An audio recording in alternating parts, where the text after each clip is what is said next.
Megan and I have been assigned to the North School for virtual learning and just trying to support staff there and them up and going. Parents and students to help solve problems for some of our most complex learners. Currently this year, we are located at VLES, which is Lamp District School Board's virtual elementary learning school.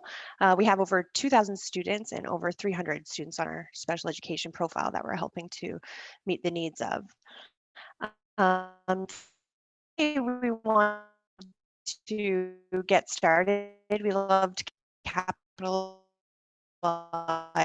on moments to connect people, and we're family, but we still see this opportunity to connect and relate and learn. Plus, this allows us to promote the website created in collaboration with the Elementary Teachers Federation of Ontario, as well as School Mental Health Ontario. So educators across the province, as well as mental health practitioners, have worked in concert with one another to create this high quality resource of an array of mental wellness activities, which are made easy to embed into any classroom, online or in person. It's a resource designed primarily to support elementary educators K through 8, but I would dare say these practices are relatable for our high school friends as well. So I just wanted to show you for a quick second the website in case you weren't familiar with it. So I'm just going to hit stop sharing for a second. 1 second. Here it is. Can you still see that? Am I still? Or I guess I might need to. 1 second. Jim, can you see that? No. Or no? No. 1 second. The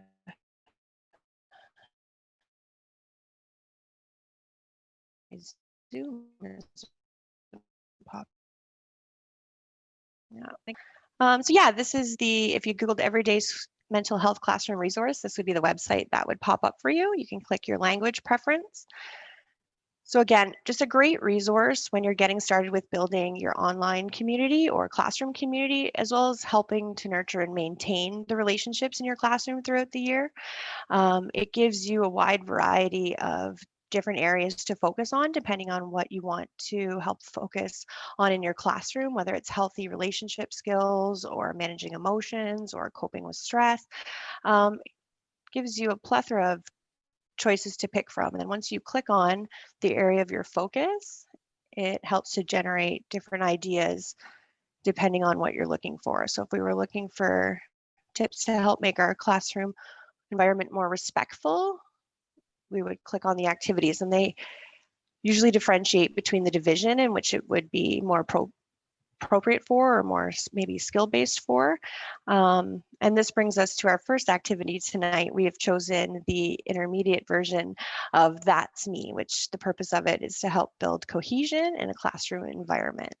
So without further ado, I'll flip us back and get us in present mode, and Jim will start us off. Is there any way to make that bigger, Megan? Yeah. I can do it without. Okay. No, Thanks. you got it. I know I'm old, so.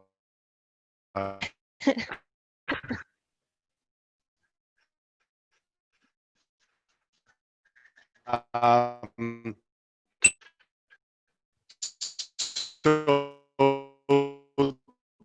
basic, this simple thing that you could do with your classroom, but it works really great in the virtual world as well. And we've done this at meetings.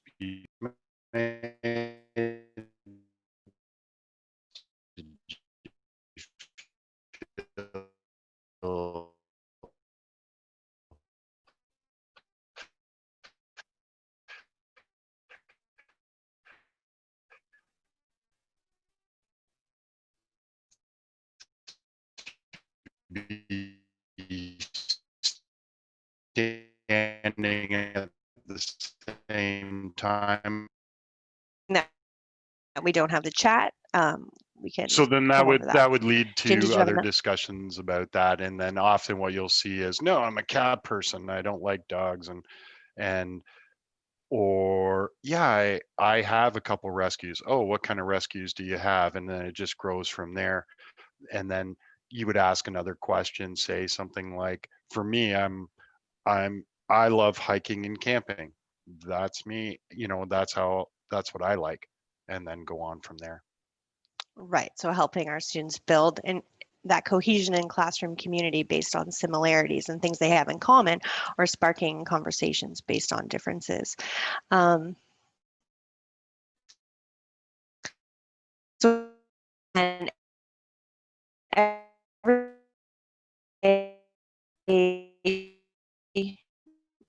uh, every mental health into hidden pulled. And again, we're not just building classroom community in September. It is a whole entire year concept in terms of maintaining relationships and getting to know one another. We really wanted to include this person in our presentation tonight. She has had a profound impact on both Jim and I in our learning and unlearning process back at LKDSB. Her words just resonate, and her experience and the way she explains and describes characteristics are just beautiful. In terms of, she is our diversity and inclusion. Her name is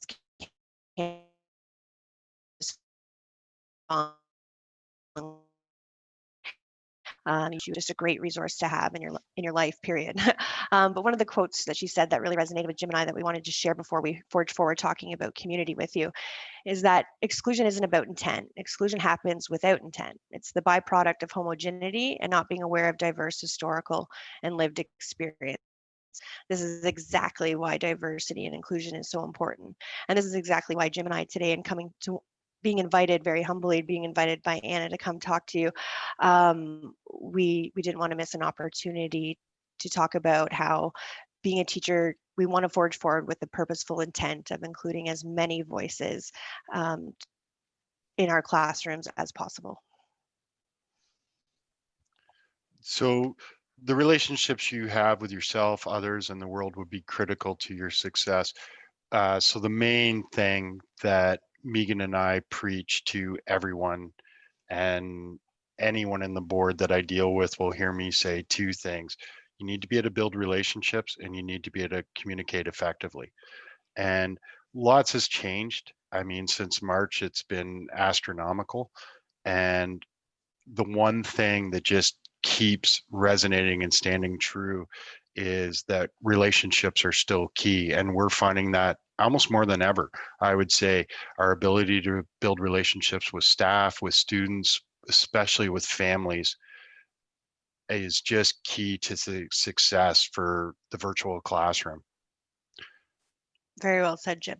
Yes, lots has changed and evolved, but again, that relationship with ourselves, others, and the world has just been so critical to our success, we feel, between us in our careers so far. And we just wanted to pass that along. So we're just going to talk about our agenda for tonight. And our focus is going to be on building online communities. So we're going to talk about three things and then hopefully get some great Q&A at the end. Utilizing yourself, partnering with families, and building inclusive classrooms. And then any questions you have, and if we go over, that's okay with me, because I'm always willing to talk about kids and talk about how to be successful in the classroom. Okay. Awesome. Thanks, Jim. So we wanted to start first with there's never going to be one fixed teaching tool to recommend or tell you will be your one quick fix or band-aid fix to anything in the teaching profession, but we can tell you with confidence you will be your greatest asset on your journey becoming a teacher.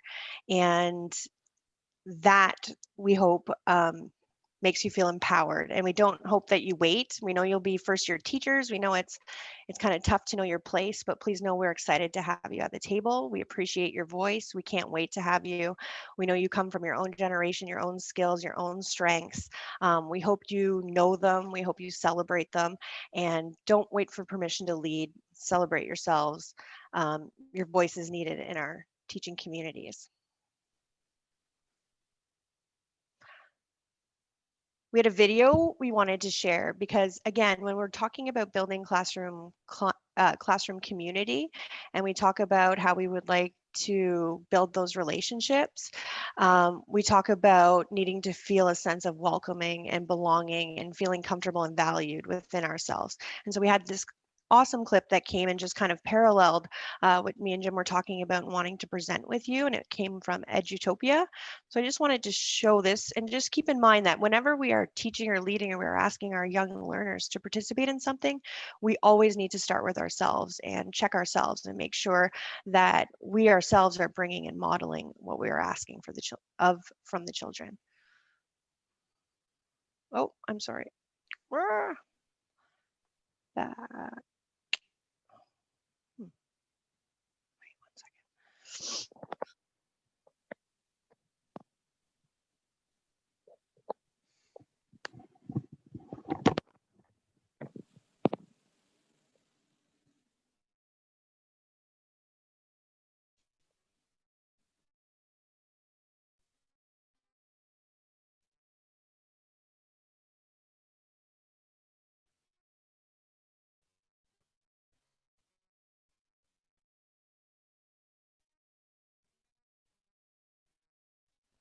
Apologize 1 second. I will try playing it a different way. 1 second.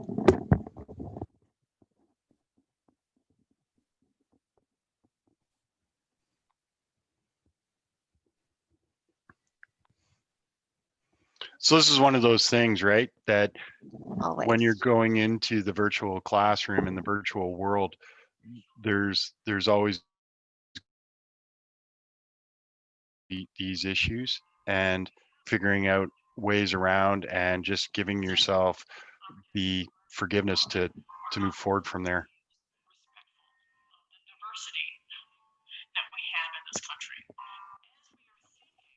About how to maximize chances that young people are thriving, it's important to let them be with their identity. Not bury it, but be with it. Show it off, be proud of it, actually display it, to perform it, to put it up on the stage, to put it up on the screen, to make videos about it, to write poetry about it, so they are really bringing themselves into the room.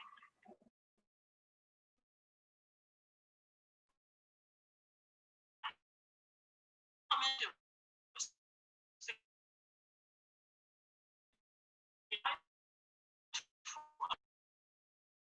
this that I don't into this space to be here that you see may not be a reflection of my competence. It's a reflection of me not being motivated to show you what I have, because I don't trust you in my learning development by not knowing me. Schools and overall are all playing a role in shaping the experiences and contexts and relationships we're learning at. That basically is what the science of learning and development has told us, that all adults, all settings, all experiences matter.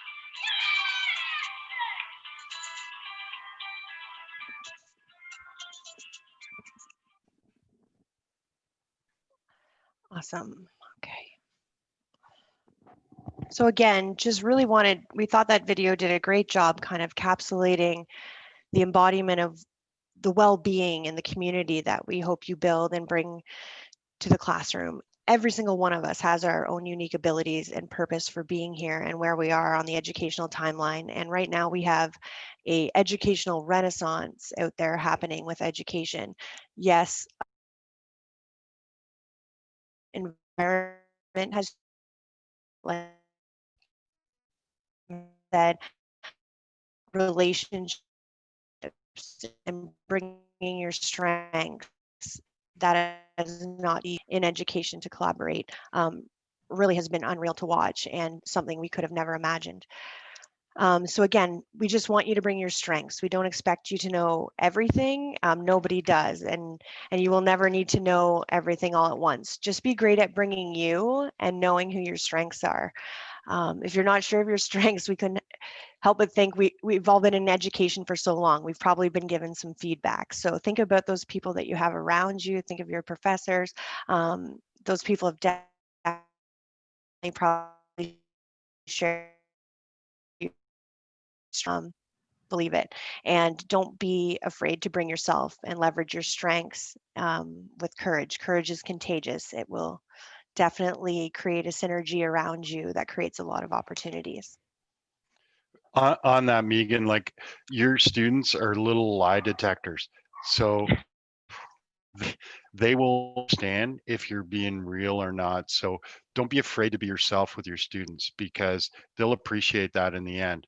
And not worrying about that will just bode well for you moving forward. If you're into, whatever you're into, bring that into your class and to share with students. Don't be perfect.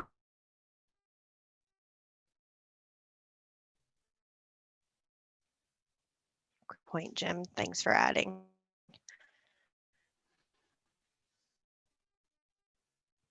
Would you like to talk? Need to get outside, whatever that is, make sure you're doing that, because otherwise you're just really not going to be able to share the best self with the students. Don't try to know everything, try to know everyone. So I see education as a journey. I'm constantly just being a sponge and absorbing things that are coming on. I mean, working in this virtual world, I am learning new things absolutely every day, and things that I thought I know are new. I don't know at all. And the biggest thing that we're focused on is trying to know everyone. So just building those communities of teachers, building those communities of families, building those communities of students,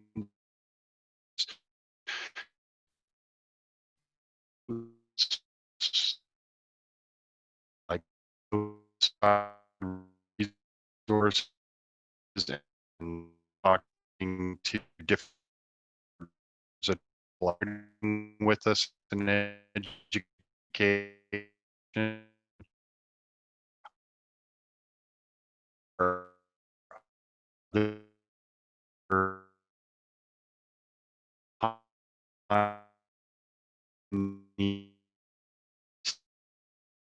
team, unbelievable community of teachers that have working together for a common purpose of supporting each other. It's absolutely been mind-blowingly incredible.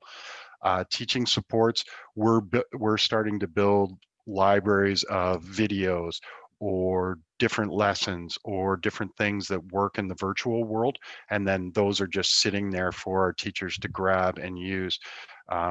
We have outside people that are providing exercise videos for our kids that the teachers can use and share as resources and for the students. And then, I mean, if you look on Twitter or whatever, there is incredible information out there that we grab and then just share as far as the resources that we're using as the community. Because I mean, again, this is so new to us. It was the end of August when our boss came to us and said, we're opening a virtual school in 3 weeks, let's get it done.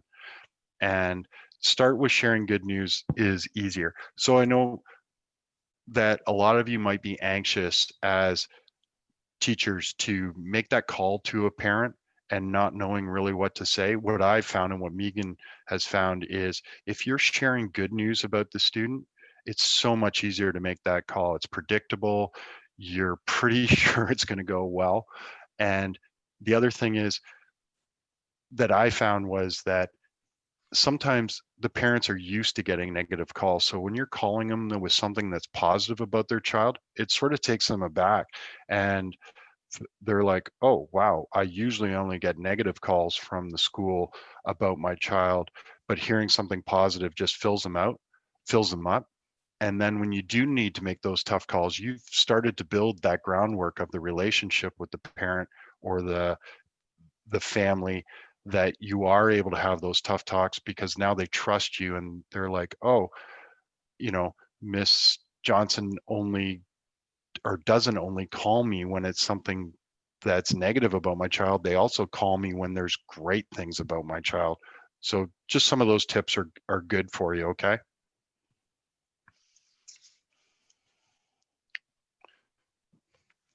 It's about learning more than it's about teaching. So this is a journey for you.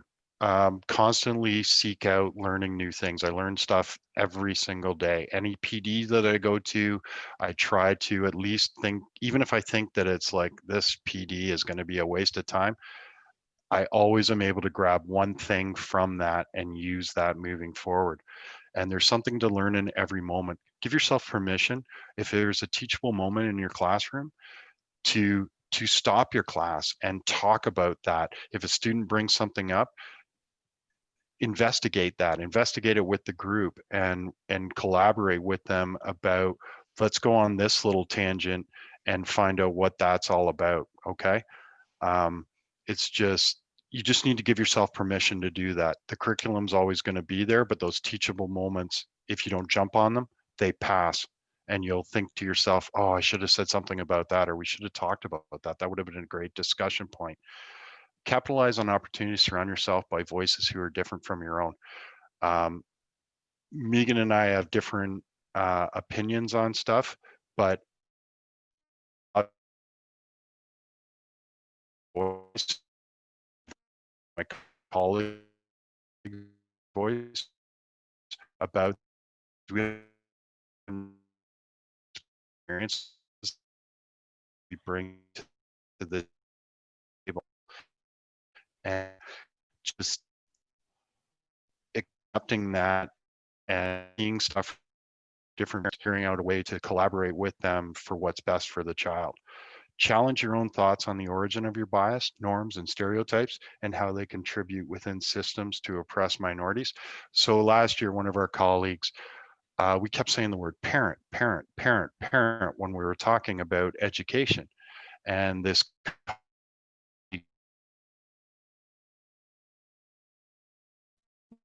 came, we're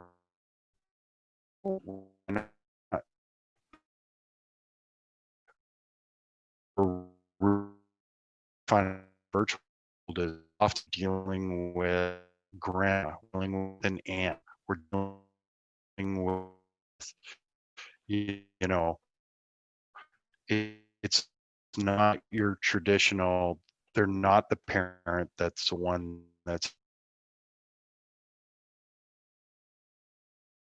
has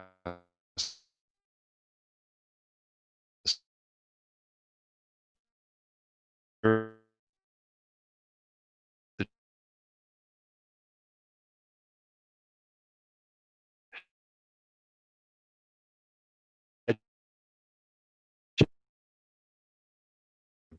and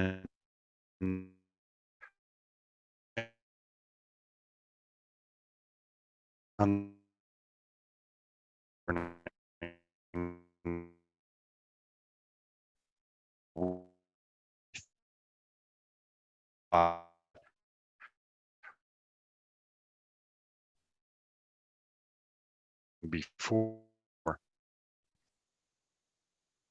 if you don't the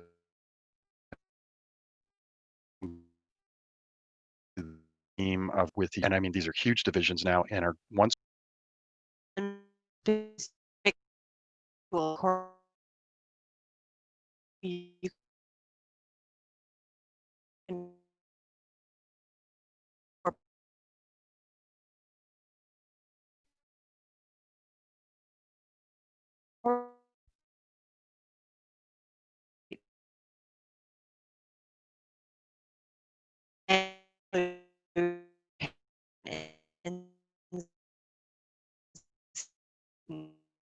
voice into your classroom. So again, that there will two of those, one of my own and one of my stepdaughters that have struggled with mental health issues, and just when you're sitting in those meetings, it just is able to provide empathy when you're dealing with the family member on being able to better understand where they're coming from and being able to better support them with this journey of education. So it just opens your eyes to understanding where they're coming from, and you're not just speaking from the one side of the table. You understand both sides of the table, and the ultimate goal for any of us should be what's best for the child. Great point, Jim. So as we continue, these different strategies I would consider in terms of partner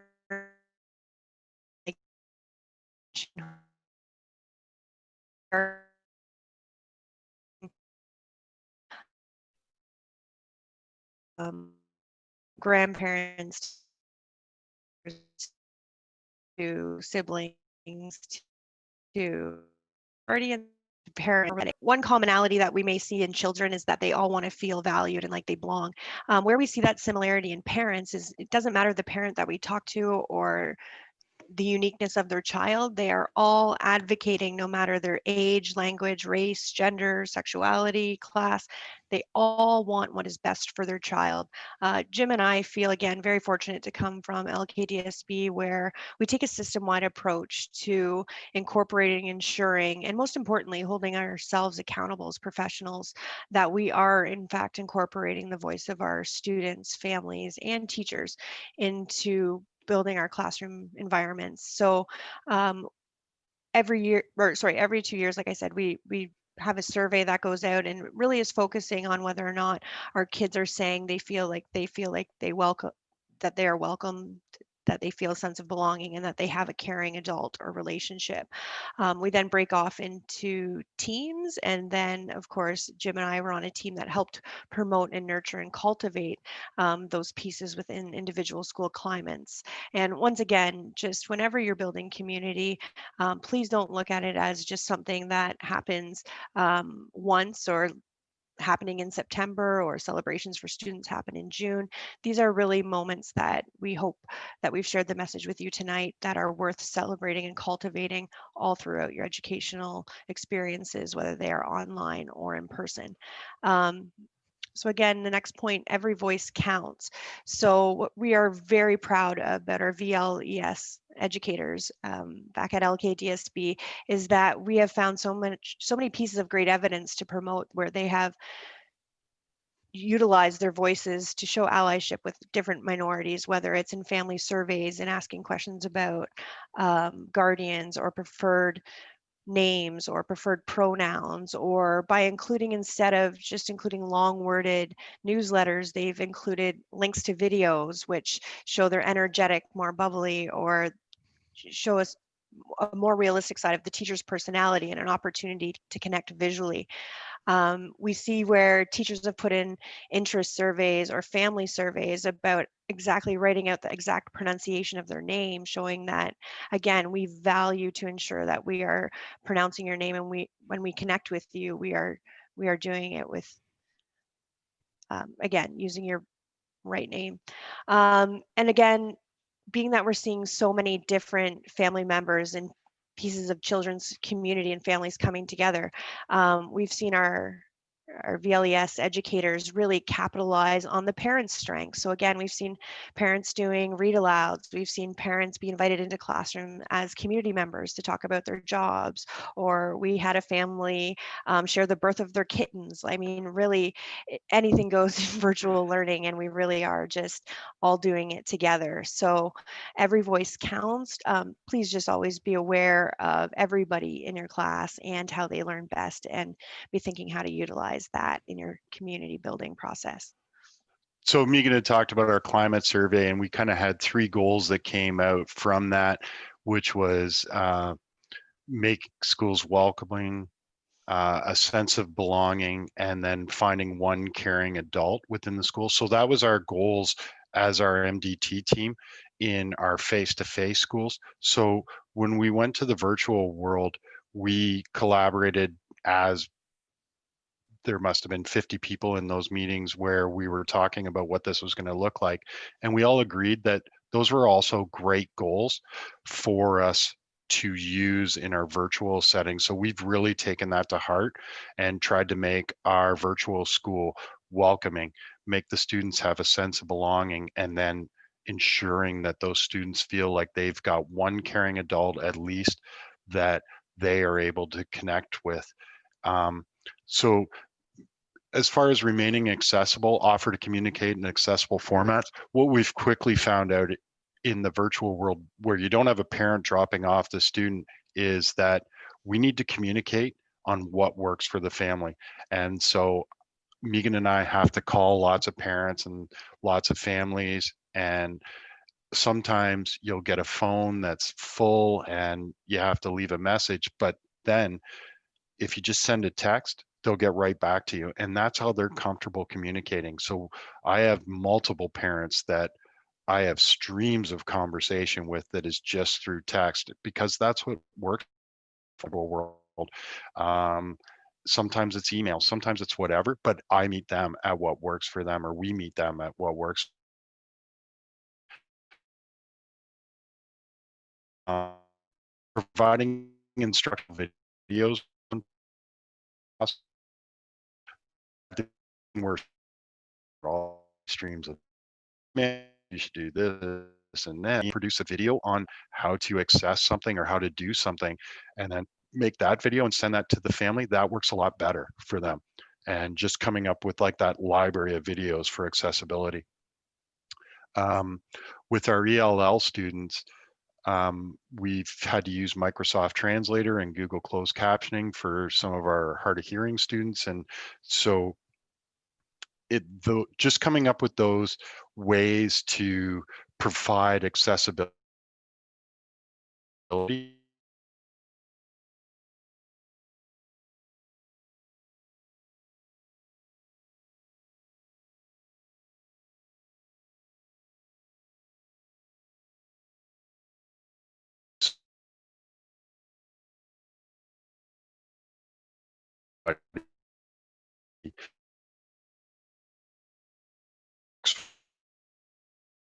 really well.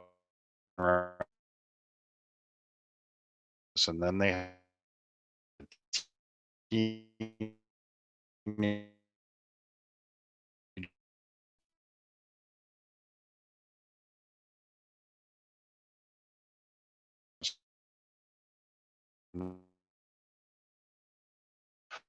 well, that's hard. So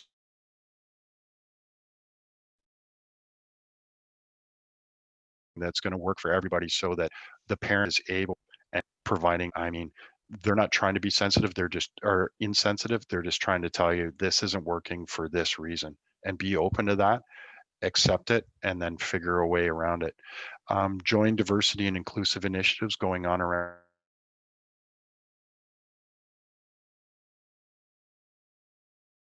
blood in the spring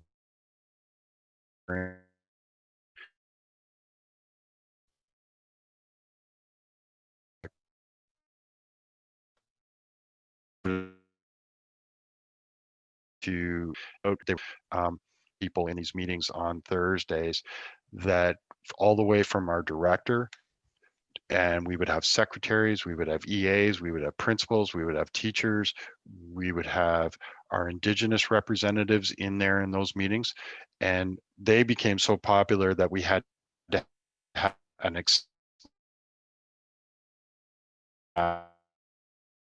became so popular that over the summer we had asked Candace if she would do a novel study with us. And again, we were getting 50 people over the summer on Thursdays on, our own time, that were all committed to this learning and this journey with her. All right, so we just wanted to highlight some of the teaching tools that we've seen some of our online educators using at VLES. And so wanted to start with one of the things our fabulous EA team got right on the off the hop up and running for us, which was a set of virtual online visuals for our students. So again, just a great way to reach all students.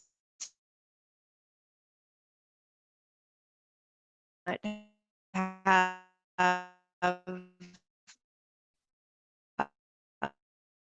verbal, receptive, repetitive use with hopefully relationships and not direct resources, but you'll have our contact information. If you see anything here tonight that you like, we definitely will utilize our relationships to get those resources to you.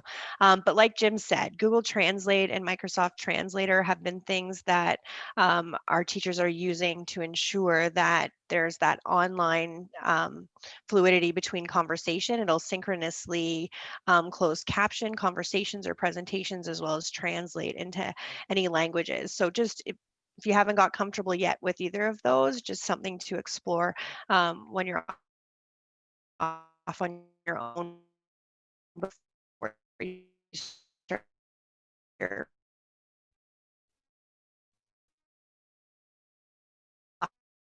classroom in the fall. Train as our students and families is Google Read and Write, and it's a very nice user-friendly extension to the Google Chrome bar, and it allows students to get their output of ideas out and recorded and put into words on screen, as well as it allows students to highlight, capture words, and have them read back to them at various different levels. And again, we just wanted to show you an example. We're so proud of the educators back at Lambton Kent District School Board who commit themselves to using a wide variety of resources. So like Jim's mentioned, we can only share our voice and our human experience, and we know in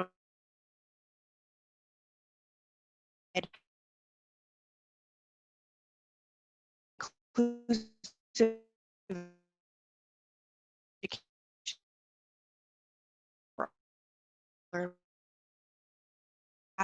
to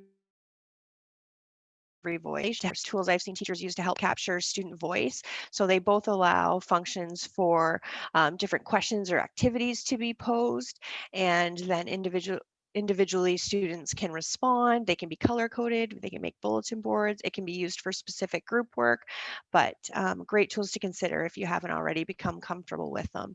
And just another way to mention would be virtual greetings, and again, coming up with your own way to uniquely relate to each and every one of your students, and have that way that each and every day you have at least one moment to make that connection, hopefully using a greeting of their choice. But again, lots of virtual adaptations to things that you might have seen in a regular classroom once you kind of just either, again, utilize your relationships or surf the web for a little bit. This next section, I just get so happy when I see Ross Green's face. So and as you begin your professional careers in teaching, it's very important, again, once you've utilized and capitalized on your strengths, to find those professionals that maybe speak your language or have the same voice. And that was kind of the experience when I ran into Ross Green. And again, his ideas really resonated with me in the way that he explains, you know, we're not on the hook for how kids turn out. They come with their own unique ingredients, and we are not in control of that. We are on the hook for valuing their skills and preferences, beliefs and values, and helping them find a life comfortable with that. And whenever I've seen or tried to use control, whether that's my tone of voice or the size of my body, with kids, it is truly fleeting, and you'll notice it really isn't effective by the time you get to junior and intermediate grades. And that's simply because, you know, kids have themselves gotten bigger and smarter. And so we don't want to use things like the tones of our voice or our body language to have influence over our kids. We want to use our experience, wisdom, and values to connect and build relationships with kids. And again, you're going into an educational renaissance and a whole new education world out there. Realistic expectations are important.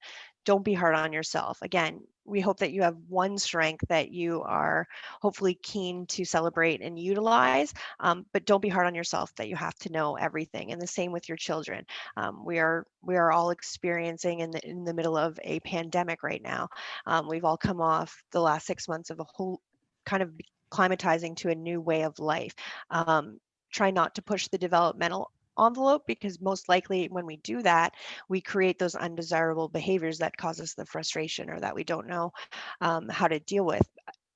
If you're ever sensing that to be the case with any one of your students, take a look back at the expectation placed on them, because often when kids can do well, they do well, and doing well is preferable. There is enough natural consequences built into society to motivate kids to want to do well. So again, just I think there's a value in looking at our expectations when the behavior that we're seeing in our children or in our relationships, not going maybe the way we had hoped. Thanks, Here are, Rena. oh, thanks, Jim. So here's some of the tools for extracting student voice. So student interest surveys. So really this is just about finding out what your students are interested in, what they care about, how they like to learn best. So you might have someone that's really interested in nature. You might have someone that loves math. You might have someone that loves science.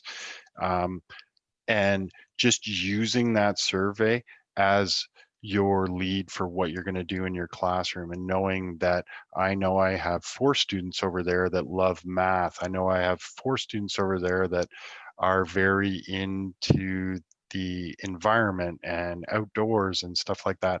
And then building lessons that are going to enable them to work to their strengths. And the other thing that I think why this is so important is it gives the student a voice, and it allows them to feel like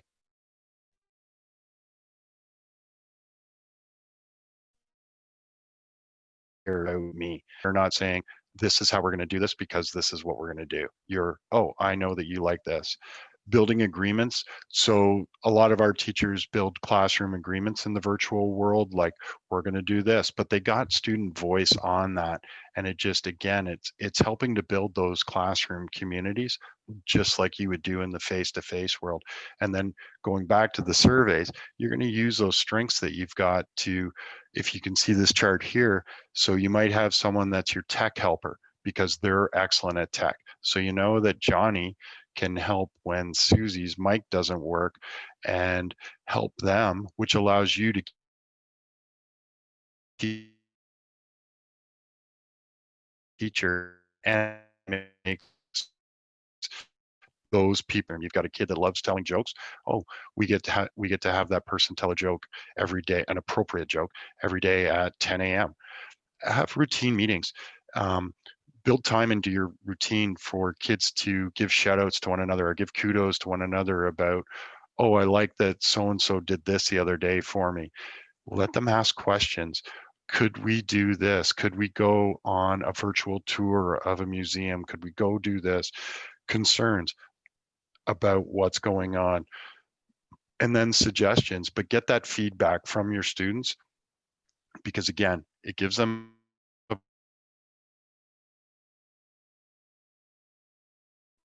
opportunity, and it makes them feel a part of something, makes them feel valued. And, and I mean, we're all with students with mental health issues. It comes up like feeling like I'm a green or blue or yellow, and just being aware of that and finding time. One of our students or one of our teachers, when we were in a meeting just the other day, had said, oh, I just meet them in the hallway. And we're like, what do you mean you meet them in the hallway? And so the students type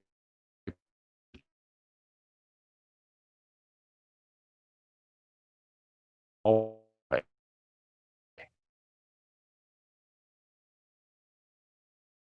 So the teacher knows that there's a student with another room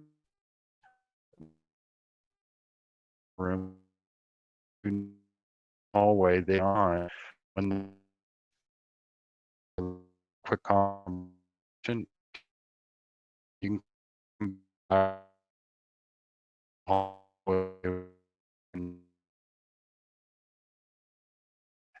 and Ways like Jim's talking about, examples of digital newsletters or classroom announcements, virtual lockers, Bitmoji classrooms, or virtual check-ins. So we defer to you and your voice and what you think might be valuable to see, and we'd be happy to share it with you. Or if you have questions relating to things that aren't resources, we'd be happy to answer those as well.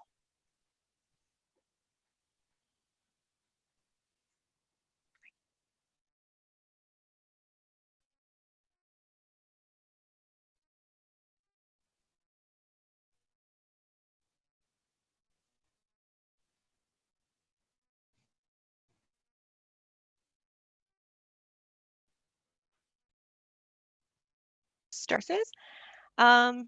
Starting with a kindergarten French immersion Bitmoji classroom. So again, a neat way to build and consolidate resources into one screen, as parents will quickly tell you in the online world, giving them a lot of links or different things to click on often gets confusing, not only for them, but of course their children as well. So finding succinct ways to include your links and your activities in a one-stop shop type of area, whether it's slides, media,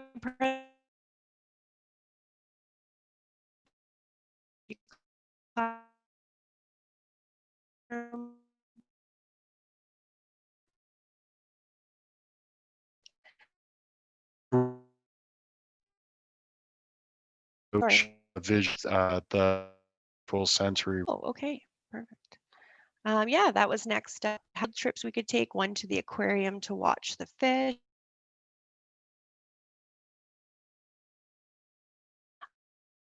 Um, as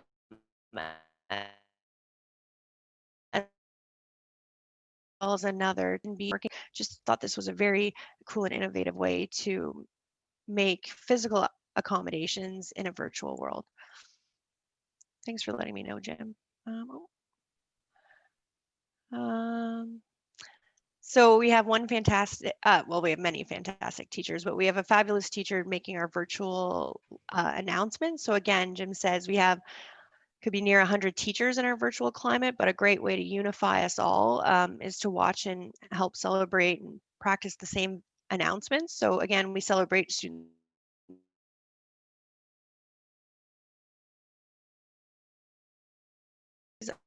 upcoming events, special days, environment.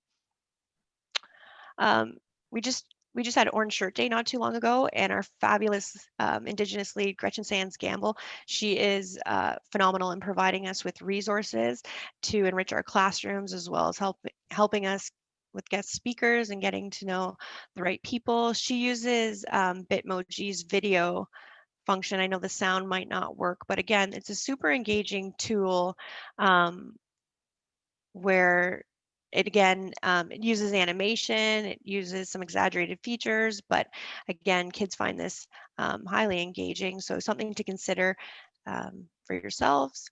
As well as Jim and I have mentioned and capitalized on the fact that we do have students with a wide variety of complex learning needs. This was a choice board we made for one kiddo, and with permission from his family, he gave us to share it.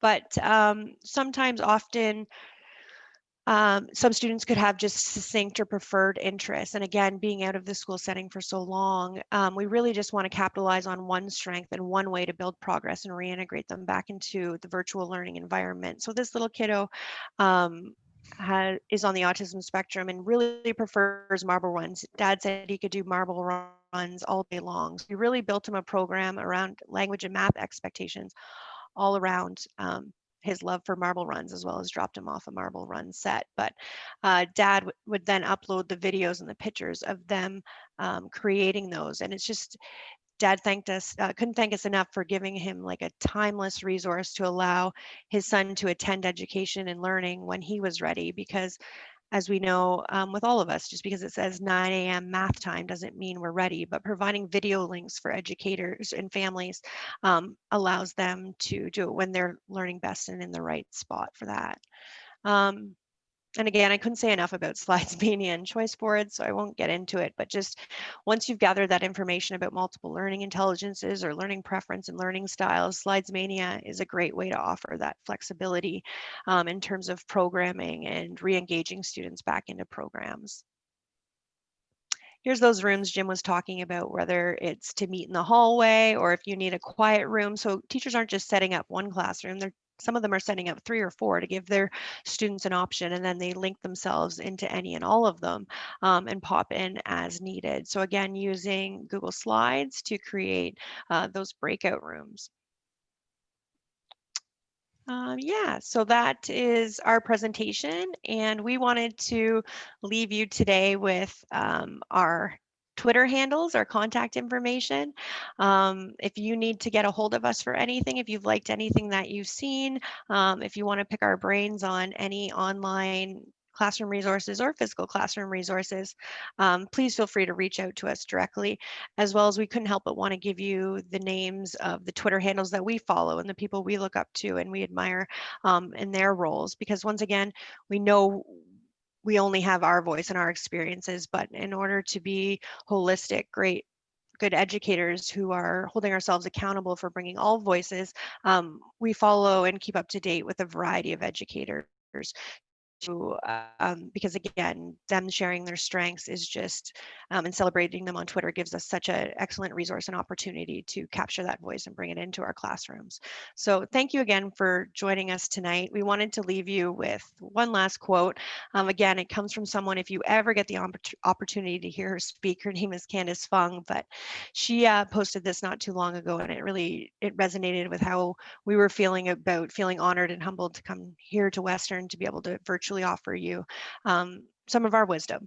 It says, so many teachers go above and beyond to facilitate learning for the whole student. You help see the gaps in history, develop healthy esteem, provide opportunity, develop critical thinking skills, problem solving skills, challenge stereotypes, view social messages with a discerning eye, and broaden horizons. You cannot be thanked enough for being responsive to your students' needs and being an integral part of change. Your dedication means the future of the world. We couldn't be more excited for you and just so honored that you picked the teaching profession to be a part of. We are looking forward to having your voices with us and at the table for this next generation and for moving forward in education. Thank you for joining us tonight. Hey, thanks so much, everyone. It's been an honor.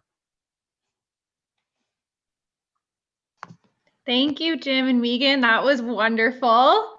I think we're just about at time, but we have lots of awesome comments in the Q&A. Great job. That's so smart. So that's awesome. Thank you both so much for presenting, and thank you attendees, especially if you've been coming to these for the last 2 months. This is actually the last one. So what